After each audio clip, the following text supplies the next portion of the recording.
Hey folks, welcome back to our Dice Tower preview. I'm Mark, and today we're taking a look at Dead Reckoning. Dead Reckoning is brought to you by AEG. It's for 2 to 4 players, ages 14 and up, and games range anywhere from 90 to 150 minutes. In Dead Reckoning, you are the commander of a privateer vessel, ready to set forth into uncharted waters. Explore unknown islands, gain influence in established outposts, hunt for treasure, or terrorize the seas. The choice is yours. Each choice will move you towards a series of achievements, and once a player's completed 4 of these, the game end is triggered. But you are not alone in your thirst for glory on the high seas. You are in a race against the competing interests of other players, each in pursuit of victory on their own terms. Can you be the best explorer, merchant, or privateer? And will your strategy choice prevail? When the smoke clears, the player that most successfully navigated the challenges of Dead Reckoning and finished with the most treasure will win. All right, just a quick look at setup. Some of the high points here is that you have the main harbor board. And like I said, there's achievements you're trying to get in this game, and across the top, it will outline those for you. You're gonna have tokens that you can place there, and anybody can go after the achievements. They're not a one-shot deal. So this is like your main board, really. It really acts as one space, even though you see separate harbors here for each of the different colors. But then you're gonna create this sea, which is a grid of 3 by 4. The first 3 are gonna be flipped automatically. The others are placed face down, and you have to explore those tiles to uncover them. Now, each of these spaces is going to have their own upgrade cards, which we'll take a look at in a minute, but you have 1 through 4, and you'll place those next to the rows as well. And then the really cool pirate ship, which is going to be your cube chucker that you're going to build and place out next to the board as well. Really cool. We'll get to that for sure, because it's one of my favorite things about this game. And then there are various tokens and things around the board. You've got your barrels and cargo and things and money, of course, and upgrade slots for your ship. All right, so let's take a look at what you get as the player. Now, each player is going to receive a color set of items. You have your ship, you have your cubes, you have your markers for putting out the achievements, and you have your own dock. Now, the dock corresponds to what is at the top of the board, but this just gives you a way to store your different cargo and things there so you don't have to reach across the board all the time. Which is pretty nice, actually. And a chest full of money, not full of money, but you have some starting money here. And you have a pirate flag when you decide to go all piratey in the game, which is really fun. And then a set of 12 cards. Now, everybody starts with the same set. You've got things like your captain, deckhands and crew, buccaneer, things like that. These all have their own special actions they can perform. Not only that, but the cards are all upgradable. They have different levels as you move through the game. And not only that, but as you may have seen before in other games, they have clear sleeves that you can slide in and upgrade the actions and the abilities of these cards, giving you that asymmetric feel as your crew starts to become your own and you upgrade them and give them special abilities. So your turn consists of 2 phases. One, which is the main phase. This is where all the actions of your turn happens. You can perform a number of actions, including moving your ship, loading and unloading cargo, playing cards and using their abilities, and buying advancements or resolving encounters. And then secondly, the cleanup phase. After you have done all your actions, it's time to sleeve your new advancements. Draw new cards and reset the board ready for the next player's turn. Optionally, you can also raise your pirate flag at this time. And when your turn is over, you will level up a card in your hand while your opponents are taking their turns. All right, let's take a look at these achievements, because once one player hits 4 of them, the game comes to an end. First, we have the exploration. You'll be putting cubes here until you achieve the required amount based on the player count. Then you'll place your token in. At the end of the game is when you'll receive the gold that corresponds with this achievement. Next, we have cargo. You have to freely give up 12 cargo. You can't use it or spend it. You have to freely give it up to get this one. And gold. If you have 30 gold in your chest, you're required to mark this achievement, giving away some info about how much gold you already have. And if you have control and built buildings out into the world up to 5, then you'll get this achievement. And if you have upgraded 3 of your characters to level 4, you'll get this one. And then leveling up your ship or adding new slots, upgrade slots to your ship. You do 4 of those, you'll get this upgrade achievement. And then next you have cubes controlling different areas out in the seas or the islands. If you do this, again, you're going to get that achievement. And when you sink a ship, one of your fellow players, you sink their ship, you're going to get this one. And lastly, if you are able to defeat 4 ships, be it merchant ships, NPCs, or your fellow players, you're going to get that achievement. So these are really key, and you have lots of choices, and you only have to do 4 of them to bring the game to an end. So there's a balancing act here about how much money you want to get and how much time you want to spend on going after these different achievements. All right, so we took a look at the basics already, but let's take a little bit closer look at specifics for what you're doing on your turn. So you're going to take your crew deck and draw 4 cards. These cards are going to have varying actions on them. You can perform them whenever you want, really, on your turn, but there's definitely some timing here that you should be aware of. Right out of the gate, we're going to play our crew and our first mate, which is going to give us cargo to add to our dock. Now, if you look at that, you'll see next to the main action, which is the cargo 1, there is going to show you what you have available to you if this crew card was at level 2. Now, you don't have to rely on that solely because there's a nice reference card that takes you through all the crew and all the different levels 1 through 4. So it might help you decide on which crew you want to level up and so forth, based on what you're trying to do and what achievements you're going for. So in that case, we've added 2 cargo.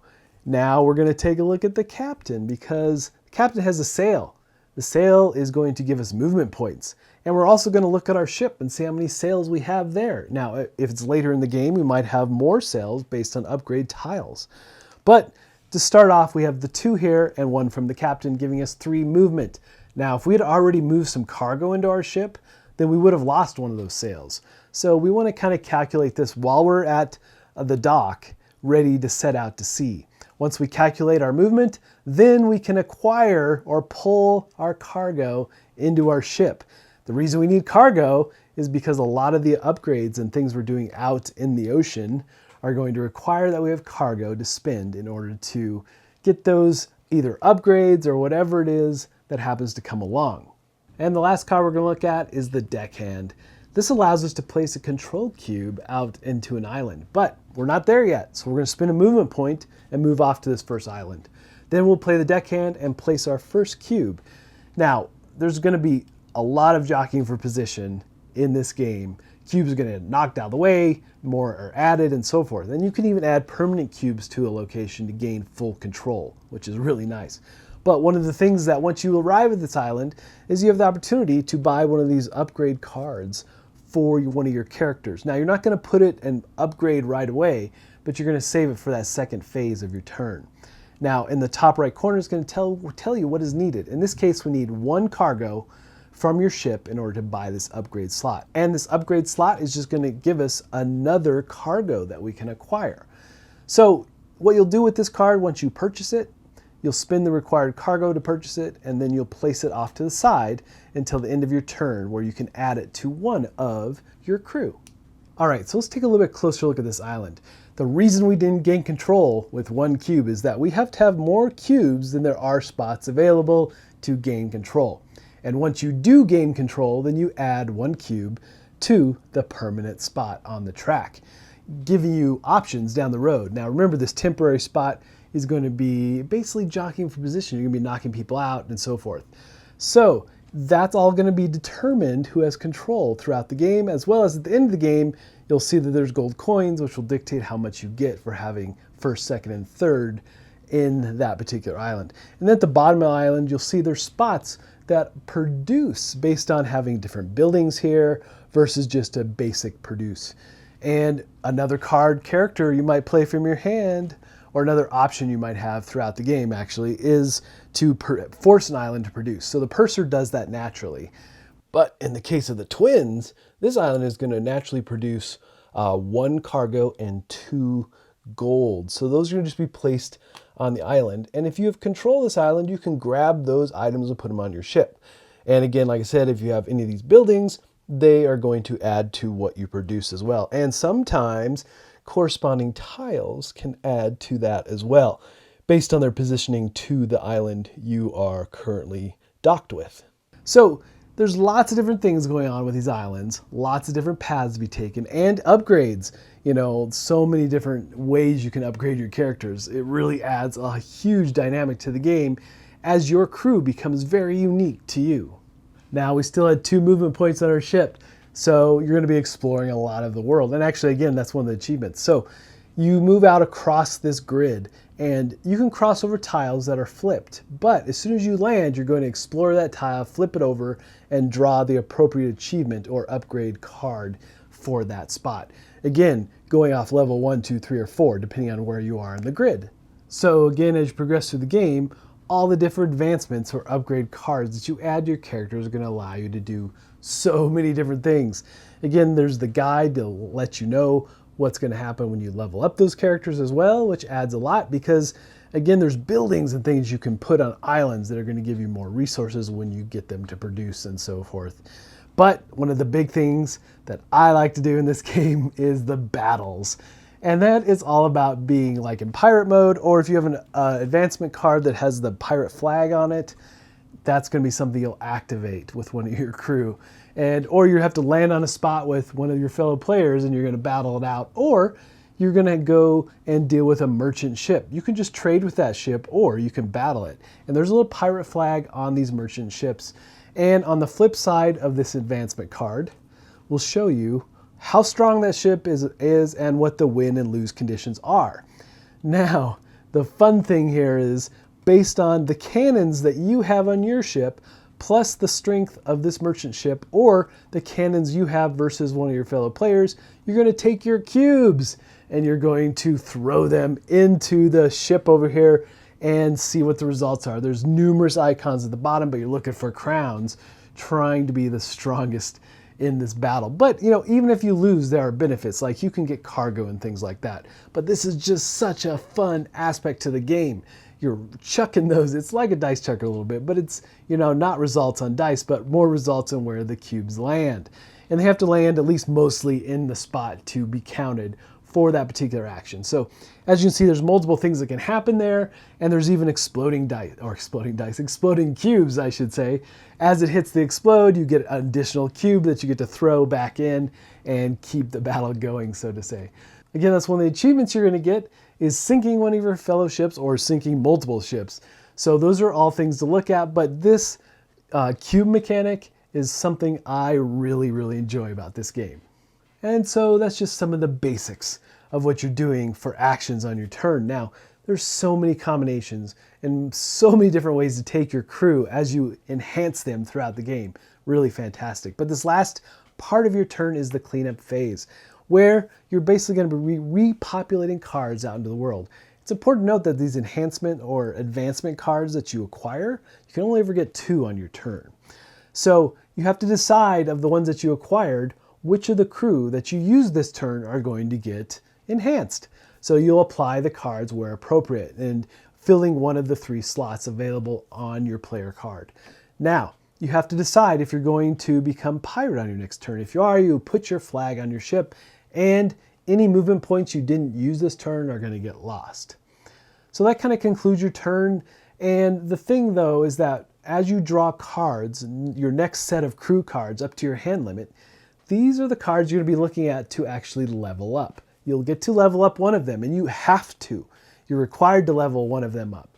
So, and you have to do so before your next turn. So it gives you something to do while the other players are taking their turns. And you can kind of keep an eye on what they're doing while you're trying to decide what you're going to level up your character. And so the game and trigger here again is when one player has completed 4 of the 9 achievements. Other players will have at least one more chance to complete and so forth. But you're going to be totaling up coins at the end of the game. From achievements, from areas that you control, from coins you gain throughout the game, and whoever has the most coins will be the ultimate captain of the seas.